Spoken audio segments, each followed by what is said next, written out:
আছে আছে।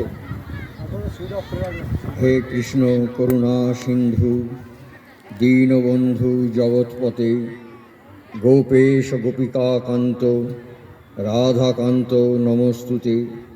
নমো ব্রহ্মণ্য দেবায় গো ব্রাহ্মণ হিতায় চ জগদ্ধিতায় শ্রীকৃষ্ণায় গোবিন্দায় নমো নমঃ।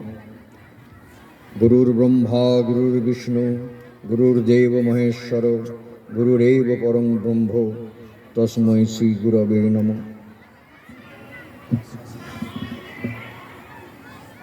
আজকে এখানে নবকুঞ্জ রাধা গোবিন্দ নামযজ্ঞ এবং নরনারায়ণ সেবার যে আয়োজন করা হয়েছে তার আজকে শুভ সূচনা হলো, উদ্বোধন হলো। প্রথম দিন, এটা দ্বিতীয় বর্ষে পড়ল। গতবারেও দেখেছিলাম, এবারেও দেখছি যে আশপাশের মানুষজনের উৎসাহ এবং উদ্দীপনা অসম্ভব ভালো লাগছে। আমাদের পূজনীয় শিবরূপানন্দ মহারাজ বলছিলেন যে ভগবানের নামে যে এত মানুষের এই যুগে এত উৎসাহ এবং উদ্দীপনা দেখা যায়, এটা ভাবা যায় না। এখন আমরা চারিদিকে নেগেটিভ খবর দেখতে দেখতে মাঝে মাঝে হতাশ হয়ে পড়ি যে সব বুঝি গোল্লায় গেছে, কিন্তু না, এসব জায়গায় আসলে বোঝা যায় যে না, সব গোল্লায় যায়নি। আশার আলো আছে, ভালো মানুষ আছে, ভক্ত মানুষ আছে, দেখা যায়। এই যে এত মানুষ ঘট উত্তোলনে যোগ দিয়েছে স্বেচ্ছায়, এটা অভাবনীয়। তারপরেতে এটা শুধুমাত্র তাজপুর গ্রাম নয়, তাজপুর, তারপরে আনুর, হরিসভা, রঘুমণ্ডল সাইড এবং আশপাশের চারিদিক থেকে, দেশরা বিভিন্ন জায়গা থেকে সব মানুষজন এসেছেন, স্বতঃস্ফূর্তভাবে সমবেত হয়েছেন, সহযোগিতা করছেন। এটা বিরাট আনন্দের বিষয়। ভগবান তিনি নিজে অর্থাৎ নারদকে বলেছিলেন যে তিনি কোথায় থাকেন সব থেকে বেশি। যদিও তিনি সর্বত্র থাকেন, কিন্তু বিশেষভাবে কোথায় থাকেন, সে নারায়ণ বা বিষ্ণু, তিনি বলছেন যে নাহং তিষ্ঠামি বৈকুণ্ঠে। লোকের ধারণা যে ভগবান বৈকুণ্ঠে থাকেন, তিনি বলছেন যে না, নাহং তিষ্ঠামি বৈকুণ্ঠে যোগিনাং হৃদয়ে নচ। যেখানে যোগীরা গিরি গুহায় ধ্যান করছে, তাদের মধ্যেই যে তিনি আছেন, এ ধারণা ভুল। কোথায় তিনি থাকেন বলছেন, মদ ভক্তা যত্র গায়ন্তি তত্র তিষ্ঠামি নারদ। হে নারদ, যেখানে আমার ভক্তগণ সমবেত হয়ে সবাই একসঙ্গে জুটে আমার নাম গুণগান করে, আমার কীর্তন করে, আমার ভজনা করে, সেখানে আমি অবশ্যই থাকি, নিশ্চিতভাবে থাকি।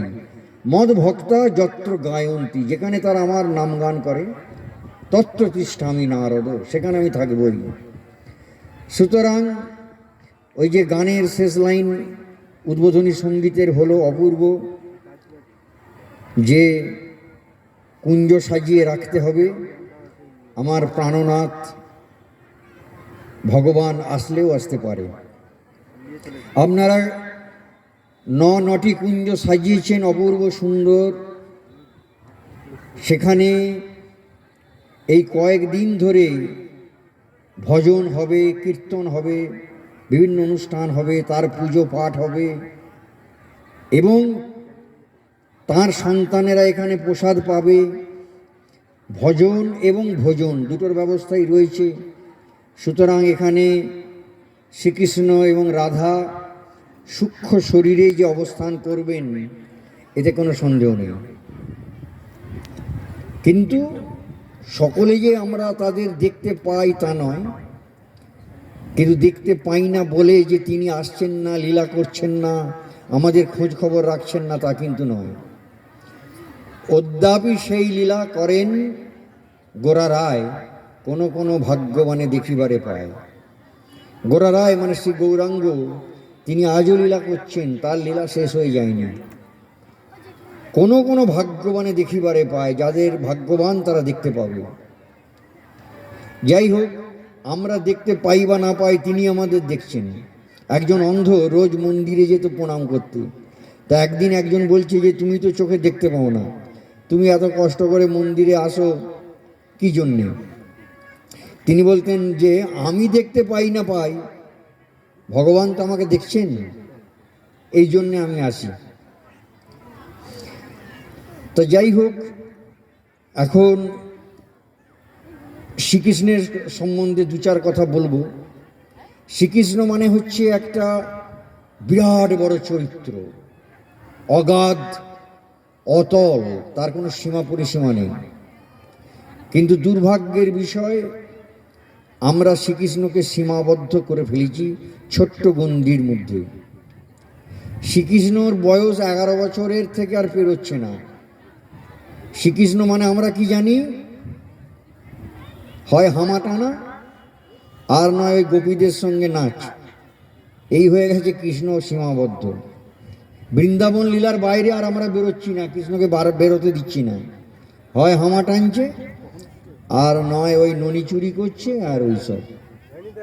শ্রীকৃষ্ণ বেঁচেছিলেন 125 বছর, বৃন্দাবন লীলা তার শেষ হয়ে গেছে 11 বছরের পর। সুতরাং বাকি যে কৃষ্ণ, সেগুলোর আমরা যে জানতে হবে, খোঁজ খবর রাখতে হবে। কিন্তু বেশিরভাগ কীর্তনে হেঁটে হতে তাতে দেখবেন ওই শুধু বৃন্দাবন লীলা নিয়ে মেতে আছে, তা কিন্তু নয়। শ্রীকৃষ্ণ ছাত্র হিসেবে কেমন ছিলেন, সন্তান হিসেবে কেমন ছিলেন, বন্ধু হিসেবে কেমন ছিলেন,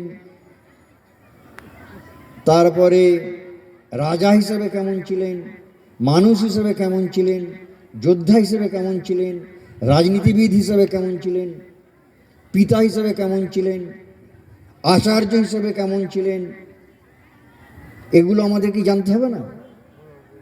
জানার প্রয়োজন। রামকৃষ্ণদেব বলতেন জ্ঞান মিশ্রা ভক্তি চাই, অর্থাৎ যেটা শুধু ভক্তি, জ্ঞান নেই, সে ভক্তি বেশিক্ষণ স্থায়ী হয় না। সেটা একটা সাময়িক উচ্ছ্বাস, খানিকক্ষণের জন্য আবেগ, ওই তুবড়ির মতন হুস করে হলো, তারপরে ফুস করে নিভে গেল। কিন্তু ভক্তিকে যদি পার্মানেন্ট করতে হয়, স্থায়ী করতে হয়, তাহলে তার একটা জ্ঞানের ব্যাকগ্রাউন্ড থাকতে হবে, জ্ঞানের দৃঢ় ভূমিতে তাকে দাঁড় করাতে হবে। রামকৃষ্ণ বললেন, যাকে আমি জানি না, শুনি না, চিনি না, তাকে আমি ভালোবাসবো কী করে? আমি যদি এখন বলি যে জ্যাক পটারকে আপনি ভালোবাসুন, ভালোবাসতে পারবেন? কে জ্যাক পটার, কোথায় থাকে, কি খায়, কেমন দেখতে, কি করে, কিছুই জানেন না, ভালোবাসা যায় না। ঠিক সেই রকম শ্রীকৃষ্ণই হোক আর যার যার যে ইষ্টই হোক, যাকে আমি ভালোবাসবো তার সম্বন্ধে যদি আমার কোনো ধারণা না থাকে, তাহলে আমি কি করে ভালোবাসবো? সেই জন্যেই নিজেদিকেও পড়াশোনা করতে হবে, অথবা শুনতে হবে। যেখানে ভগবানের কথা হবে শুনতে হবে, বা সেই সমস্ত বই পড়তে হবে। শ্রীকৃষ্ণকে জানতে গেলে তার জীবন এবং বাণীর সঙ্গে পরিচিত হতে হবে। শ্রীকৃষ্ণের জীবন সম্বন্ধে জানতে গেলে ভাগবত, মহাভারত, এগুলো হচ্ছে মূল আকর গ্রন্থ, সেখান থেকে শ্রীকৃষ্ণকে জানতে হবে। এছাড়াও শ্রীকৃষ্ণকে নিয়ে অনেক গবেষণা হয়েছে, অনেকে অনেক বই লিখেছেন, সেগুলো পারলে পড়তে হবে। যেরকম বঙ্কিমচন্দ্র চট্টোপাধ্যায় সাহিত্য সম্রাট, তার লেখা কৃষ্ণচরিত বই আছে, কৃষ্ণচরিত বঙ্কিমচন্দ্র চট্টোপাধ্যায়ের অতি সুন্দর বই, পারলে পড়বেন। এছাড়াও দীপক চন্দ্র বলে একজন সাহিত্যিক আছে, তার লেখাও পুরুষোত্তম শ্রীকৃষ্ণ বলে বই আছে, অনেক এরকম বই আছে সুন্দর সুন্দর, সেগুলো পড়তে হবে। চৈতন্যদেবের সম্বন্ধে জানতে গেলে অমিয় নিমাই চরিত, চৈতন্য চরিতামৃত, এই সমস্ত বই পড়তে হবে। আর শ্রীকৃষ্ণের বাণী, তার বক্তব্য, তার উপদেশ, সেগুলো জানতে গেলে হচ্ছে শ্রীমদ্ ভগবদ্ গীতা, গীতা পড়তে হবে। এই গীতার তুলনা নেই, হিন্দুদের শাস্ত্রের শেষ নেই, অনন্ত শাস্ত্র। এত আমাদের পক্ষে পড়া সম্ভব নয়, আর পড়ার প্রয়োজনও নেই। সেই জন্যে গীতা হচ্ছে সমস্ত শাস্ত্রের সার, জিস্ট। তাই জন্যে কেউ যদি গীতাটা পড়ে আর যদি কিচ্ছু না পড়ে, তাহলেও তার হিন্দু ধর্মের সমস্ত শাস্ত্র পড়ার ফল পাওয়া হবে। সেই জন্য গীতাকে বলা হচ্ছে সর্বশাস্ত্রময়ী গীতা। সমস্ত শাস্ত্রের সার গীতাতে আছে। এই গীতা খুব ছোট্ট, বেশি কঠিনও নয়, অত্যন্ত সহজ সংস্কৃতে লেখা। 700টা মোট শ্লোক আছে। এবার সব যদি পড়া নাও হয়, অন্তত 100খানা পড়লেও যথেষ্ট। 700টা 600টা বাদ দিন, 100টা পড়লেও হবে। মেন শ্লোকগুলো সংস্কৃত না জানলে হবে, বাংলায় তার মানে লেখা আছে, পড়ুন। কিন্তু আমরা তো সেটা করব না। আমরা গীতাকে আগে কাপড় দিয়ে মুড়ে ফেলবো, লাল শালু দিয়ে মুড়ে ওকে ঠাকুরের ঘরে রেখে দেবো, কুলুঙ্গিতে রেখে দেবো, নয় সিংহাসনে রেখে দেবো, দিয়ে তার উপরে তুলসী পাতা কিংবা গাঁদা ফুল চাপিয়ে দিয়ে আমাদের ভক্তি, আমাদের ধর্মকর্ম শেষ। এই মূর্খতা, এই কুসংস্কার চলছে। হ্যাঁ, আমাকে একজন প্রশ্ন করেছিলেন যে গীতা কি সবসময় ঠাকুর ঘরে বসেই পড়তে হয়, অন্য কোথাও বসে পড়া যাবে না? তাই বলেছিলাম যে সব সময় যখনই টাইম পাবেন, যেখানে খুশি, যে অবস্থায় খুশি বসে পড়া যাবে। ওসব বামুনদের কথা, মূর্খদের কথা শুনবেন না। এক হাতে চা খান, এক হাতে গীতা পড়ুন। ওটা ডেইলি পড়ার জিনিস।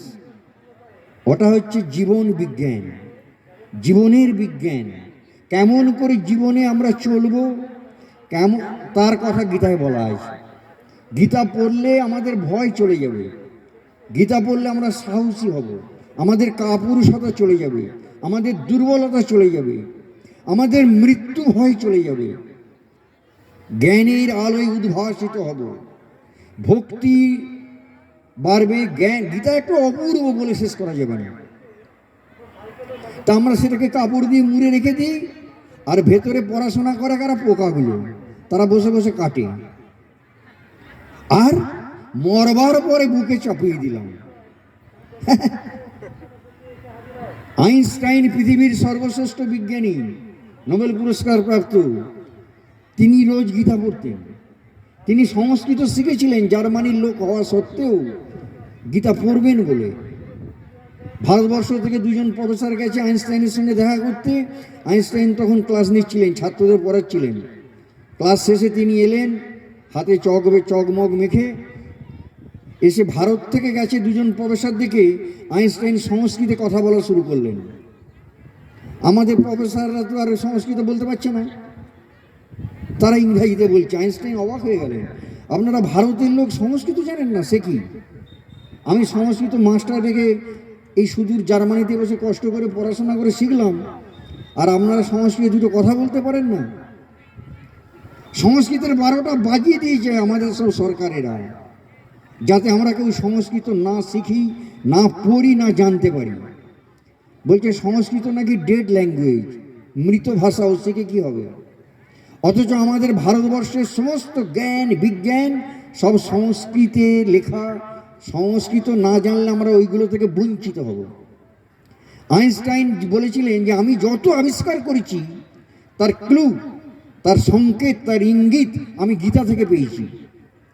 আমরা মনে করছি গীতা একটা ধর্মের বই, ও বুড়োরা আর বুড়িদের জন্যে, বামুনদের জন্যে, গোসাইদের জন্যে। ভুল। আইনস্টাইন ওটা বলছেন সায়েন্সের বই, ওইখান থেকে আমি ক্লু পেয়েছি এবং সেইটা কাজে লাগিয়ে আমি আবিষ্কার করেছি, করে সে ফিজিক্সে নোবেল প্রাইজ পেয়েছি। চিন্তা করুন, হাজার হাজার বছর আগে শ্রীকৃষ্ণ যা বলে গেছেন, কারো হিম্মত নেই তার একটা অক্ষর কাটতে পারে, আজও কেউ কাটতে পারেনি। সুতরাং গীতা পড়তে হবে। তা গীতার মধ্যে অনেক কথা আছে, জ্ঞানযোগ, ভক্তিযোগ, রাজযোগ, কর্মযোগ, সমস্ত আছে। আর শ্রীকৃষ্ণের জীবনের দু একটা বলি, যে শ্রীকৃষ্ণকে আমরা কেন ভগবান বলবো, শ্রীকৃষ্ণকে আমরা কেন ভগবান বলবো। যখন রাজসূয় যজ্ঞ হবে, ওই রাজসূয় নয়, ওই যে যাই হোক, কৌরব পাণ্ডবের যুদ্ধের পর, কুরুক্ষেত্রের যুদ্ধের পরে যখন যুধিষ্ঠির রাজা হলেন, তখন তারা একটা করেছিল, ওই যজ্ঞটজ্ঞ করেছিল, সেগুলোর নাম আমি এখন মনে করতে পারছি না। তা সেইখানে সমস্ত বিভিন্ন রাজ্যের রাজাদের নিমন্ত্রণ করা হয়েছে, মন্ত্রীদের নিমন্ত্রণ করা হয়েছে, ঋষি মুনি সাধু সন্ন্যাসী ব্রাহ্মণ সবাইকে আমন্ত্রণ করা হয়েছে, বিরাট যজ্ঞ হবে। তা সেইখানেতে কে কি কাজ করবে ডিউটি ভাগ করা আছে। ডিউটি ভাগের মানে মিটিং বসেছে, কাকে কোন দায়িত্ব দেওয়া হবে, খাবার দিকটাকে দেখবে, অমুক দিকটাকে দেখবে, অতিথিকে আপ্যায়নকে কারা করবে, কাদের, এই সমস্ত ডিউটি ভাগ করা হচ্ছে। শ্রীকৃষ্ণ সেই মিটিংয়ে আছেন। শ্রীকৃষ্ণ বললেন যে আমাকে কিছু ডিউটি দিতে হবে, নইলে আমি আসবো না। বলছে তা আপনি আবার কাজ করবেন কি? আপনি আমাদের সব থেকে সম্মানীয় অতিথি, ভিভিআইপি। আপনি জাস্ট বসে থাকবেন, আপনি থাকলেই আমরা ধন্য। আপনি জাস্ট বসে দেখবেন, আমরা কোথায় আপনাকে সেবা করবো, আপনি আবার কি কাজ করবেন? বলছে তাহলে আমি আসবো না, আমাকেও একটা ডিউটি দিতে হবে। সবাই চুপচাপ। তখন কৃষ্ণ বলছেন যে আমাকে আমি এই ডিউটিটা নেব, যে যত ব্রাহ্মণ আসবে, সাধু সন্ন্যাসী ফকির অতিথি অভ্যাগত যারা আসবে, আমি সবার পা ধুয়ে দেবো। সবাই অবাক শুনে আকাশ থেকে পড়ছি, বলে কি স্বয়ং ভগবান তিনি বলছেন যে বসে বসে জল দিয়ে লোকের পা ধুয়ে দেবো। এবং কৃষ্ণ গোঁ ধরলেন যে আমাকে এই কাজটা করতে দিতে হবে, নয়তো আমি ওই দিন আসবো না। এই জন্যেই তিনি ভগবান। আমাদের সামান্য একটু ক্ষমতা হয়ে গেলে আমাদের কি অহংকার, মাটিতে পা পড়ে না, ধরাকে সরা জ্ঞান করি, লোককে হুমকি দিই। আর যিনি সর্বশক্তিমান তিনি বলছেন আমি লোকের পা ধুয়ে দেব। নিরহংকার, নিরভিমান, এইটাই হচ্ছে তার জীবন থেকে শেখবা। এই জন্যে তিনি ভগবান। এইগুলো তিনি কেন করছেন? তার জীবনের মধ্য দিয়ে এই দৃষ্টান্ত স্থাপন করছেন, আমরা যাতে সেগুলো অনুসরণ করি, আমরা যাতে সেগুলো চিন্তা করি, আমরা যেগুলো সেগুলো ভাবি যে তিনি যদি পারেন তাহলে আমার কিসের এমন প্রেস্টিজ, আমাদের খালি কথায় কথায় প্রেস্টিজ। আর ভগবানকে তার তো প্রেস্টিজ পাংচার হচ্ছে না, পা ধুয়ে দিচ্ছে বলে যে আমি ছোট হয়ে যাব। এই তিনি শেখাচ্ছেন। ছোটবেলায় কবে খেলেছে সুদামার সঙ্গে, বহুদিন আগের কথা। কৃষ্ণ রাজা হয়ে গেছে আর সুদামা দরিদ্র, হত দরিদ্র, কিন্তু বউয়ের ঠেলায় পড়ে সুদামা বাধ্য হয়ে শ্রীকৃষ্ণের সঙ্গে দেখা করতে যাচ্ছে। যে সেই যেতে যেতে খালি পায়ে যাচ্ছে, পা ফা কেটে গেছে সুদামার, আপনারা সব জানেন অনেক। কিন্তু কৃষ্ণ আর সুদামাকে ছোটবেলায় হাত ধরিয়ে ওদের মা বলেছিল, এর মা আর কি, ওই সুদামার মা, তোরা হাত ধর, প্রতিজ্ঞা কর, চিরদিন তোরা বন্ধু হয়ে থাকবি, বন্ধু কথার মর্যাদাটা রাখবি। সেটা শ্রীকৃষ্ণ ভুলে যায়নি। বড়লোক হয়ে গেলে, পয়সা হয়ে গেলে আর গরিব বন্ধুকে আর লোকে বেশিরভাগই চিনতে পারে না। সেই জন্য অতি সংকোচে সুদামা যাচ্ছে। আর সুদামার বউ তার আঁচলে একটুখানি কি আর দেবে, গরিব মানুষ, একটু খুদ ভাজা, মানে চাল ভাজা মুড়ি বেঁধে দিয়েছে। তার সে যখন সুদামা যখন পৌঁছলো শ্রীকৃষ্ণের, শুধু গিয়ে দেখছে বিশাল বড় গেট, বিশাল রাজপ্রাসাদ, রক্ষী পাহারাদার বসে আছে সব গেটে। ওকে তো ঢুকতেই দেয় না, গায়ে ধুলো, খালি পা, মনে করে যে ভিখারি টিখারি হাট হাট করে তাড়াচ্ছে। তা তখন সুদামা বললো যে তোমাদের রাজাকে একটু খালি বলো যে সুদামা এসছে, যদি চিনতে পারে বা মনে রাখে বা ডাকে তাহলে যাবো, আর নইলে আমি চলে যাব। কৃষ্ণকে যখন গিয়ে বললো যে সুদামা এসছে, শ্রীকৃষ্ণের সঙ্গে সঙ্গে সুদামা এসছে, আনন্দে একেবারে লাফিয়ে সব কিছু ফেলে সঙ্গে সঙ্গে ছুটে এলেন গেটের কাছে। এসে তাকে মানে অভ্যর্থনা করে নিয়ে গেলেন। যে তারপর কৃষ্ণ এবং তার সমস্ত যারা সহধর্মিনী আছে সকলে মিলে তার পা ধুয়ে দেওয়া, তাকে সেবা করা, স্নান করানো সব করছে। আর এই সব চারিদিক তাকিয়ে তাকিয়ে সুদামার তো মাথা ঘুরে গেছে সে আঁচলে যেটা তার বউ বেঁধে দিয়েছে ওটা লজ্জায় আর বার করছে না, যে এখানে এটা বার করাই যাবে না, সামান্য চাল ভাজা মুড়ি এ কি আরও খাবে নাকি? এখন সব ভালো ভালো আজকের ভাষায় বলে বিরিয়ানি খায়, অমুক খায়, হ্যাঁ, এইসব খাবে না, লুকিয়ে লুকিয়ে রাখছে। শ্রীকৃষ্ণ খেয়াল করেছে, বলছে ওটা কি লুকোচ্ছ? হ্যাঁ, দাও দাও দাও। সে তো আরও লজ্জিত হয়ে গেছে। শ্রীকৃষ্ণ জোর করে কেড়ে নিয়েছে, কেড়ে নিয়ে খুলে দেখছে যে খুদ ভাজা, চাল ভাজা। মুখে একগাল ফেলে বলছে, আহ অমৃত, এত সুন্দর জিনিসটা তুমি লুকিয়ে রাখছিলে, আমাকে দিচ্ছিল না, বলে কি খাচ্ছেন আর আনন্দ প্রকাশ করছেন। এই জন্যে তিনি ভগবান। সেই কবেকারের বন্ধু, গরিব বন্ধুকে তিনি ভুলে যাননি রাজা হয়েও, এবং সামান্য জিনিসটাকে কত অসামান্য জ্ঞান করে অমৃত মনে করে তিনি খাচ্ছেন, তারিফ করছেন, যাতে ওর মনের হীনমন্যতাটা কেটে যায়, ওর মনের সংকোচটা কাটিয়ে দিচ্ছেন। আর আমরা কি করি, যদি একটুখানি কম দামি কেউ কিছু দিয়েছে, নাকটা মেখে গেল, একটা কমা জিনিস দিয়েছে, হ্যাঁ, নিমন্ত্রণ করেছি, দামি দামি গিফট আশা করছি, দামি দামি উপহার আসবে, আর কমা দিয়েছে মানে ব্যাস। এইগুলো শেখবার যে শ্রীকৃষ্ণ কেন মহান, কেন ভগবান, বিরাট বড় ব্যাপার। তার যেমন জ্ঞান তেমন বুদ্ধি, তেমন হৃদয়, তেমন ভালোবাসা, আবার অনাসক্তি। এই যে প্রাণের রিস নিয়ে ছোটবেলায় গিয়ে কংসকে মারলো, ও আর বলরাম, ওরাও জীবন বিপন্ন করে গেছে। কংসের ওখানে গেছে মানে বুঝতে পারছেন ডেঞ্জারাস লোক, তার কাছে গেছে, ও তো প্রাণ নিয়ে নাও ফিরতে পারতো, মরেও যেতে পারতো, কিন্তু মেরে মুরে অনেক নিজেও মার খেয়ে শেষমেশ কংসকে মেরে কি হলো, নিজে রাজা হলেন না, কংসেরই বাবাকে রাজা করলেন, নিজের জন্য করছেন না।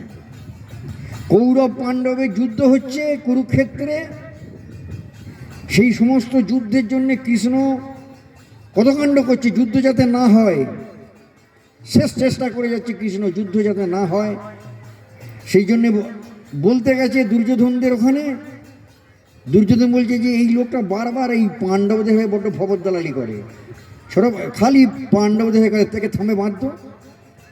শুনে রাখো, বিনা যুদ্ধে নাহি দেব সুচক্র মেদিনী, ছুঁচের ডগায় যেটুকু মাটি থাকে ওটা পেতে গেলেও আমার থেকে যুদ্ধ করে তবে নিতে হবে, মানে যুদ্ধ অনিবার্য। কৃষ্ণকে বলছে থামে বাঁধ, যাই হোক তাকে তো থামে বাঁধা সম্ভব নয়, সে নিজে না বাঁধা পড়লে স্বেচ্ছায়, কারো ক্ষমতা নেই তাকে বাঁধতে পারে। ছোটোবেলায় তার মা দেখলো সেই নন্দর স্ত্রী কে যেন, ওই যে দড়ি দিয়ে বাঁধবার চেষ্টা করছে, ঠিক দু কড়া করে শর্ট করছে, যতবার বাঁধতে যাচ্ছে একটু করে দড়ি শর্ট করছে, আবার দড়ি বাড়িয়ে দিচ্ছে, আবার বাঁধে করে, কখনো বাঁধতে পারছে না। মানে সে নিজে না বাঁধা পড়লে স্বেচ্ছায়, কারো ক্ষমতা নেই যে তাকে জোর করে মানে বাঁধতে পারে। তা এই শ্রীকৃষ্ণের জীবনের বহু দিক এ বলে শেষ করা যাবে না। তিনি ওই যে এত রিস্ক নিয়ে কৌরব পাণ্ডবদের মধ্যে চেষ্টা করছেন, অপমানিত হচ্ছেন কেন, নিজে রাজা হবেন বলে না, তার মাত্র 4টে ডিউটি, ভগবানের 4টে ডিউটি। পরিত্রাণায় সাধুনাম 1, বিনাশায় চ দুষ্কৃতাম 2, 4টে নয় 3টে, তার ধর্ম সংস্থাপনার্থায়, এই 3টে তার কাজ। এবং সেটার জন্যে সম্ভবামি যুগে যুগে, তাকে যুগে যুগে আসতে হয়। যখনই অভ্যুত্থানম অধর্মস্য, যখনই অধর্ম বেড়ে যায়, বদমাইশ লোকেরা লাফালাফি করতে থাকে, মনে করে যে আমাদের কেউ কিছু করতে পারবে না, তখন তিনি আসেন সাধুদের পরিত্রাণের জন্যে, ভালো মানুষ দিকে, তার ভক্ত দিকে প্রোটেকশান দেওয়ার জন্যে, রক্ষা করার জন্যে। বিনাশায় চ দুষ্কৃতাম, বদমাইশ লোকের দিকে টাইট দেওয়ার জন্যে। আর ধর্ম সংস্থাপনার্থায়, ধর্মের স্থাপনার জন্যে তিনি আসেন। সুতরাং আমাদের চিন্তার কিছু নেই। রামকৃষ্ণদেব বলতেন যে খুঁটি ধরে ঘোরো। আমরা ছোটোবেলায় বোঁবো করে ঘুরতাম, আর মাঝে মাঝে এমন ঘোর লেগে যেত যে পড়ে যেতাম, তখন ভ্যাঁ। সেই জন্য ঠাকুর বললেন খুঁটি ধরে ঘোরো, তাহলে কি হচ্ছে, ঘোরাটাও হচ্ছে, মজাটাও হচ্ছে, অথচ পড়ে যাবার ভয় নেই। শ্রীকৃষ্ণ একই কথা বললেন অর্জুনকে, মামনুস্মর যুদ্ধ চ, আমাকে স্মরণ করবে আর যুদ্ধ করবে। আমাকে স্মরণ করবে মানে আমাকে ফলো করবে, আমার উপদেশগুলো কি আছে গীতায় সেইগুলো জানবে, আর যুদ্ধ করবে মানে কর্তব্য করবে। সংসারের যে সংসারও একটা যুদ্ধক্ষেত্র, সবাই ছোট সকাল থেকে ঘুম থেকে উঠে অবধি শুতে যাওয়া পর্যন্ত আমরা যুদ্ধ করছি। তাই এই যে কর্তব্যরূপ যুদ্ধ করবে, কিন্তু মামনুস্মর, আমাকে স্মরণ করবে, আমাকে ভুলে মেরে দিও না। মাঝে মাঝে একটু ঠাকুরের সঙ্গে যার যা ইষ্ট, কৃষ্ণ হোক, শিব হোক, কালী হোক, একটু কথাবার্তা বলবেন, একটু খোঁজ খবর নেবেন, ভালো আছো কি না। সবসময় তো আমরা ধান্দাবাজি করি, চারখানা নকুলদান দিয়ে বিশাল ফর্দ ধরিয়ে দিই, রূপং দেহি, বিউটি পার্লারে গিয়েও হচ্ছে না, আরেকটু রূপং দেহি, জয়ং দেহি, যশ দেহি, দিশ জহি, বদমাইশ সত্যগুলোকে টাইট করে দেহি, মামলা মকদ্দমায় জিতিয়ে দেহি, ছেলেকে ভালো চাকরি দেহি, মনোরমা ভারজাং দেহি, মেয়েটার সৎপাত্রের বিয়ে দিয়ে দেহি, মানে শেষ নেই। ভগবান বলছে ওরে বাপ রে, তো বিরাট ভক্ত, চারটে নকুলদানা দিয়ে ওর চাওয়া শেষ নেই। তার জন্য অবশ্য ভগবান যে রাগ করছেন তা না, তিনি জানেন যে আমাদের কন্ডিশন এইরকমই। তিনি বলছেন আমার 4 ধরনের ভক্ত আছে। চতুর্বিধা ভজন্তে মাং জনা সুকৃতি ন অর্জুন, আর্ত অর্থার্থী জিজ্ঞাসু জ্ঞানী চ ভরতর্ষভ। আমার 4 রকম ক্যাটাগরির ভক্ত আছে। একটা হচ্ছে আর্ত, তারা বলছে রোগ ভালো করে দাও, অসুখ ভালো করে দাও, সুস্থ রাখো, তাদেরকে বলে আর্ত। আর একটা হলো অর্থার্থী, তারা বলছে টাকা দাও, পয়সা দাও, ধন দাও, দৌলত দাও, সোনা দাও, গাড়ি দাও, বাড়ি দাও। এরা হচ্ছে সেকেন্ড ভক্ত, অর্থার্থী। এরাও এদিকেও কিন্তু বলছে ভক্ত। কেন? এরা তো রামাশ্যামার কাছে চাইছে না, একদম খোদ ভগবানের কাছে চাইছে। নেতার পিছনে না ঘুরে ভগবানের পিছনে ঘুরছে, থানার বড়বাবুর পিছনে না ঘুরে একেবারে সুপ্রিম কোর্টে ধরেছে, আসল জায়গায় সর্বশক্তিমানকে ধরেছে, তার কাছে বলছে। অতএব এরা ভক্ত এবং মাথায় কিছু আছে। আর 3, এদের থেকে উপরে জিজ্ঞাসু, যাদের মনে জিজ্ঞাসা জেগেছে, প্রশ্ন জেগেছে যে জীবনের উদ্দেশ্য কি, কেন বেঁচে আছি, কেন পৃথিবীতে এসেছি, আমরা কি করলে জীবনটা সফল হবে, কি করলে শান্তি পাব, কি করলে আনন্দে থাকব, কি করলে মানব জীবনের সার্থকতা, ভগবান বলে কিছু আছে কি না, থাকলে কেমন, কি করে তাকে পাবো। এই ধরনের প্রশ্ন যাদের মনে জেগেছে, যারা ধর্মসভায় যাচ্ছে, সাধুদের কাছে যাচ্ছে, ধর্মের বই পড়ছে, এরা হলো জিজ্ঞাসু, এরা আরও উন্নত, এরাও ভক্ত। আর সর্বশ্রেষ্ঠ হচ্ছে জ্ঞানী, জ্ঞানী ভক্ত, যে ভগবানকে জেনে বুঝে ভালোবাসে। সে জেনেছে, বুঝেছে যে এর থেকে ওপরে আর কিছু নেই। এই জেনে যে ভগবানকে ভালোবাসে, সে হচ্ছে সর্বশ্রেষ্ঠ ভক্ত। এই 4 ধরনের ভক্ত আছে। সুতরাং ভগবান আমাদের উপর রাগ করবে না, সেই খুঁটিটা আমাদের খালি ধরে রাখতে হবে, তার একটু স্মরণ করতে হবে, মনন করতে হবে।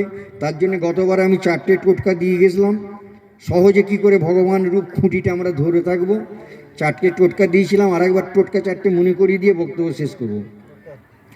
1 নম্বর, শ্রীরামকৃষ্ণদেব বলছেন 2 বেলা 2টো গড়, 2 বেলা 2টো গড় করবে, মানে 24 ঘন্টার মধ্যে অন্তত যেন 2 বার আমরা ভগবানের 2টি পায়ে মাথা রেখে যেন প্রণামটা করি। কঠিন কিছু নয়, একদম সহজ। সকালবেলা উঠে ঠাকুরের দিকে তাকিয়ে, আপনার ঘরে যে আছে ঠাকুরের ছবি, এই পাটায় একবার মাথা রাখবেন ঢপাস, এই পাটায় একটা মাথা রাখবেন ঢপাস করে, 2টো পায়ে মাথা রেখে প্রণামটা সেরে নিন। আবার শুতে যাবার আগে হোক বা যখন হোক, 24 ঘন্টার মধ্যে 2টো গড়। রামকৃষ্ণদেবের 1 নম্বর টোটকা, 2 বেলা 2টো গড় করবে। 2 নম্বর, রামকৃষ্ণদেব বলছেন যে এই পৃথিবীতে 3টে জিনিস আছে যেগুলো পৃথিবীর হয়েও পৃথিবীর নয়, স্বয়ং ভগবান, সাক্ষাৎ ভগবান, সাক্ষাৎ ব্রহ্ম। কি? 1 নম্বর হলো গঙ্গা বাড়ি, গঙ্গা বাড়ি, ব্রহ্মবাড়ি। বাড়ি মানে জল, গঙ্গা জল জলের মধ্যে নয়, সাক্ষাৎ ব্রহ্ম। এই যে আমার এই যে গঙ্গা জল, হোমিওপ্যাথি শিশিতে বুঝলেন তো, মেডিসিন। গঙ্গা বাড়ি, ব্রহ্মবাড়ি, আর 2 বৃন্দাবনের রজ। বৃন্দাবনে যদি বেড়াতে যান ভালো, যদি অন্য কেউ যায় তাকেও বলুন যে আমার জন্য কিচ্ছু আনতে হবে না, একটু বৃন্দাবনের মাটি নিয়ে আসবেন। রজ মানে ধুলো, বৃন্দাবনের ধুলো একটু নিয়ে আসবেন, সেইটা ঘরে রাখুন, ঠাকুর ঘরে বা কুলুঙ্গিতে তুলসী তলায় একটু ছড়িয়ে দিন। কারোর শরীর খারাপ, অসুখ বিসুখ, মাথায় একটু ঠেকান, একটু প্রণাম করুন। এটা হচ্ছে সাক্ষাৎ ব্রহ্ম। আর জগন্নাথের যে মহাপ্রসাদ, পুরীর জগন্নাথের যে প্রসাদ, কেউ যাচ্ছে পুরী তাকেও বলে দিন যে একটুখানি আটকে প্রসাদ, ওই দেখবেন রানী কালারের প্যাকেটে পাওয়া যায়, বলবেন ওইটা আমার জন্য নিয়ে আসিস। ওই জগন্নাথের প্রসাদ কৌটোয় ঢেলে রেখে দিন, 24 ঘন্টার মধ্যে যখন হোক ওটা এক দানা খান। রামকৃষ্ণদেব নিজে ডেলি খেতেন, স্নানের পর, দুপুরে খেতে বসার আগে।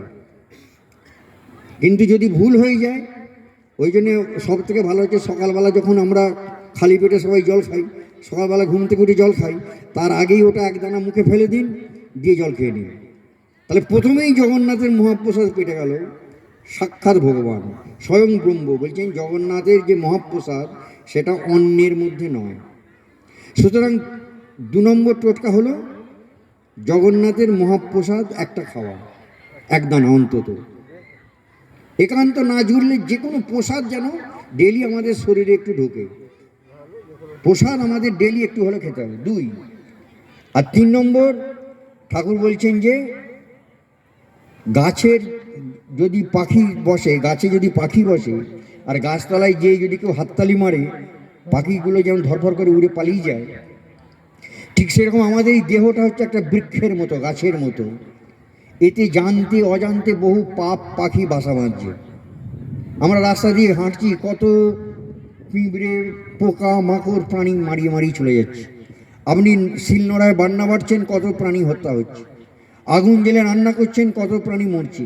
এই যে কথা বলছি, কত সূক্ষ্ম বাতাসে ভেসে বেড়াচ্ছে, চোখে দেখা যায় না, আণবিক ক্ষণিক জীব, ব্যাকটেরিয়া, ভাইরাস, তারা মরে যাচ্ছে।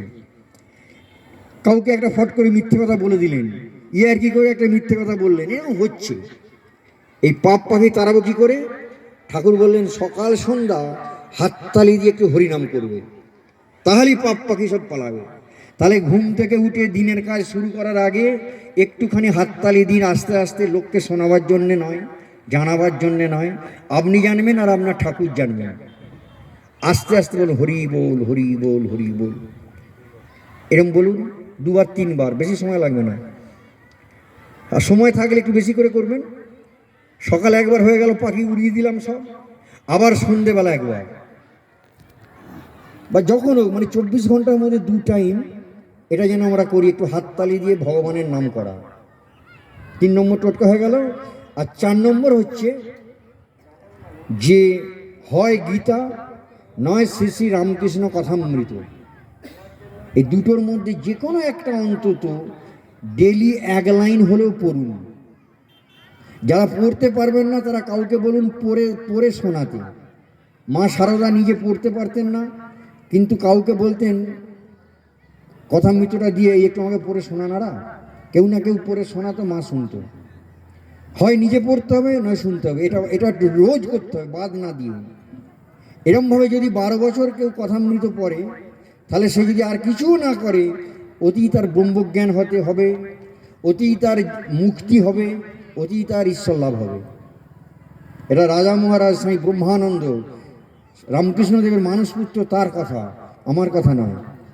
12 বছর কথামৃত যদি কেউ একটানা পড়ে, সময় থাকলে 1 পাতা পড়ুন, সময় নিয়ে 1/2 পাতা পড়ুন, একদম সময় নিয়ে 5 লাইন পড়ুন, আরও সময় নিয়ে 1 লাইন পড়ুন, কিন্তু পড়তে হবে রোজ। হসপিটালে ভর্তি হলেও ব্যাগে করে গীতা বা কথামৃত সঙ্গে নিয়ে যেতে হবে। বিয়ে বাড়ি, আত্মীয় বাড়ি গেলেও ব্যাগে করে গীতা বা কথামৃত নিয়ে যেতে হবে, যাতে একদিনও বাদ না যায়। এইটা যদি আমরা করতে পারি, আর যদি কিছু নাও করি, এর দ্বারাই আমাদের ব্রহ্মজ্ঞান হবে, ভগবান লাভ হবে, ঈশ্বর দর্শন হবে, মুক্তি হবে। 4টে টোটকা: 1, 2 বেলা 2টো গড় মানে প্রণাম; 2 হলো যে জগন্নাথের মহাপ্রসাদ খাওয়া, একান্ত না পেলে অন্য কোনো প্রসাদ খাওয়া; 3 হচ্ছে যে 2 বেলা হাততালি দিয়ে একটু হরিনাম করা, ভগবানের নাম করা; 4 হয় গীতা, নয় কথামৃত, রোজ একটু হলেও পড়া, এর মাধ্যমে তার সঙ্গে আমাদের যোগাযোগ থাকবে। আপনাদের অনুষ্ঠান সফল হোক, সুন্দর হোক, সার্থক হোক, এই প্রার্থনা করি। সর্বে ভবন্তু সুখিনঃ, সর্বে সন্তু নিরাময়া, সর্বে ভদ্রাণি পশ্যন্তু, মা কশ্চিৎ দুঃখভাগ ভবেৎ। নমস্কার।